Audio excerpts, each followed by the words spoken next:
ပြောင်းဆုံးရင်လက်တစ်ခေါက်လာရောက်စီရင်နာကျိုးရမောင်တွေတောင်းယုံမတောင်ကြီးစခန်း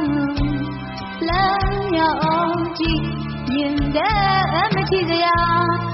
ညွည